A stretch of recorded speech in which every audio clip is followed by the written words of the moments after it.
This is a story of the Berlin Airlift, the operation carried out by the Royal Air Force and the United States Air Force to supply 2.25 million people of Berlin with food, coal, and other necessities of life. In June 1948, all road and rail communications between the Allied zones and the western sectors of Berlin were closed by the Russians. By the 28th of June, the only way into Berlin was by air, and the first RAF aircraft started this colossal undertaking. According to many predictions, an impossible one to maintain for any length of time, especially during winter. Aircraft began their ceaseless drone into blockaded Berlin, using all available airfields in the western zone. In the first 3 days, 500 landings were achieved, but with the aid of the United States Air Force, the number of flights rose by October to 600 per day. Sunderland Flying Boats of Coastal Command were ordered in to supplement the land-based planes. These took off from the Elbe at Hamburg and came down on one of Berlin's lakes. Food, still more food, and raw materials had to be poured across the aerial bridge into the blockaded city.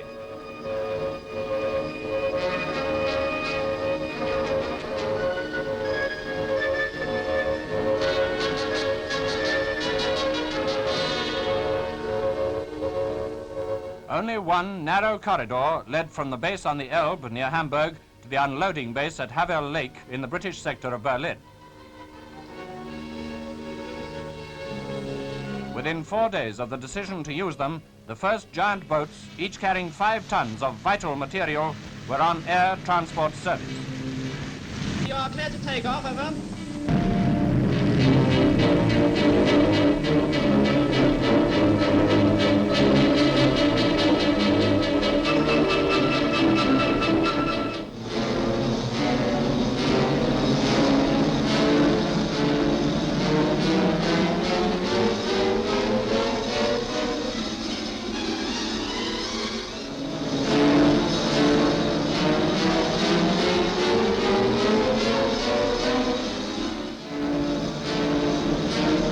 Soon winging their way daily over the port of Hamburg, destination Berlin. Jolly, jolly 6 months, I've got 6 months to last me all my life.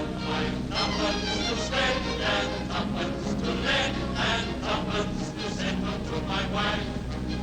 No cares have I to grieve me, no pretty little girl to receive me.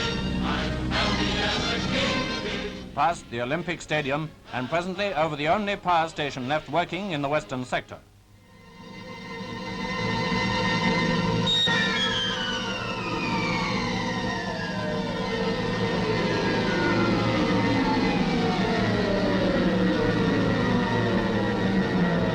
Immediately on landing, unloading commences, and the machines are prepared for the return journey.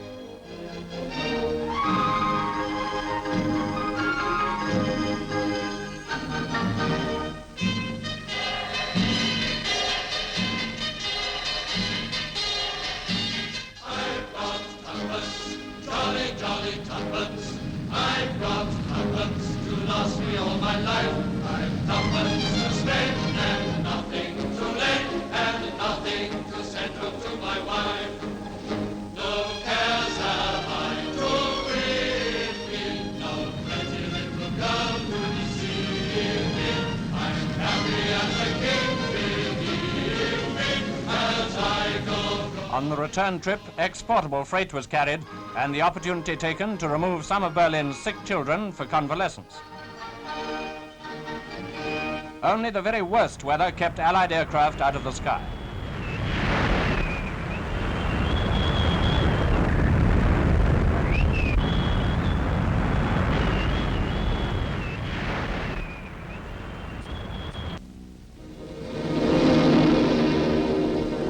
Even through storms and mists, the hazardous chain of supply went on.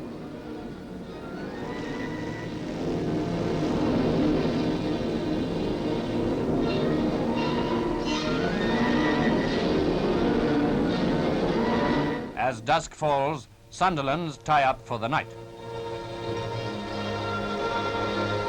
Although doing valuable service, the Sunderland's part was small compared to the land-based planes. These indefatigable blockade runners carried on throughout the night and into the dawn.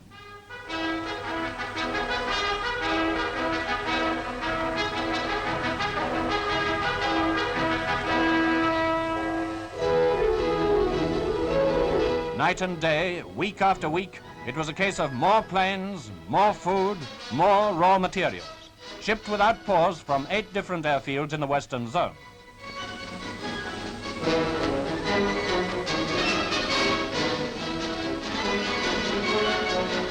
Month after month, the tempo of flights was stepped up, and by Christmas, American and British planes had made 100,000 trips and carried a total of 730,000 tons into Berlin.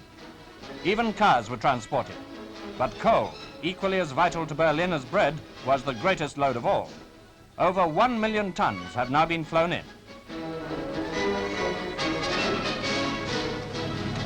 Hundreds of planes of all types and sizes, military and civil, were pressed into service.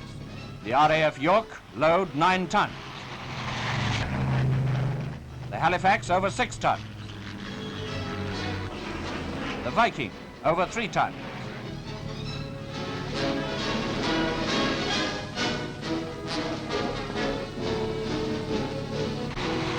The RAF Dakota, 3 tons. The Civil Tudor, 8 tons. And what the Berliners call the Grosser Tudor, 10 tons.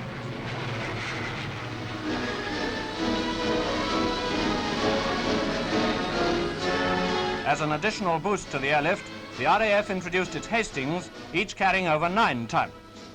At the 3 airports in Berlin, Gatow, Tempelhof and Tegel, aircraft were landing or taking off every 90 seconds. Many notabilities visited Berlin to see the workings of this magnificent achievement and to praise the great work of the British and American ground and air personnel. Chief of the Air Staff, Lord Tedder, and the Foreign Secretary, Mr. Bevin, whose diplomacy was much aided by the success of the airlift. He added his tribute when he visited Berlin on the eve of the lifting of the blockade in May 1949.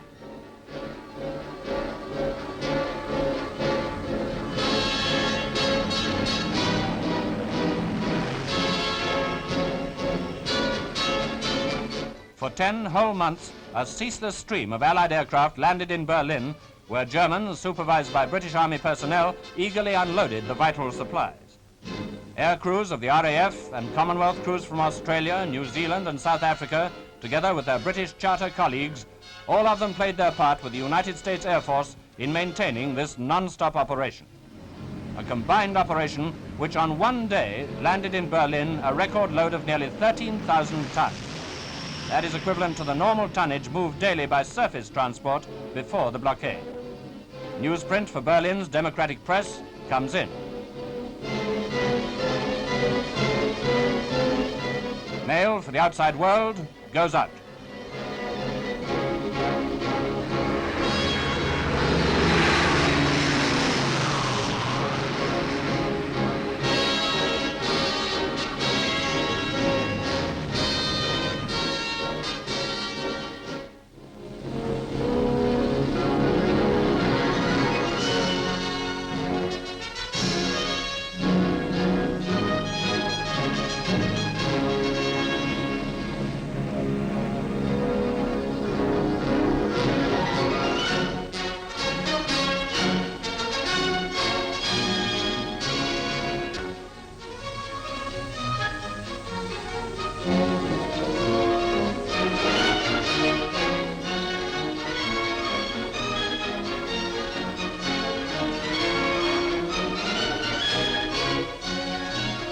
Yes, the life of Berlin has been maintained, but not without the loss of 43 airmen who gave their lives in this vital operation, the most outstanding transport achievement in the history of aviation.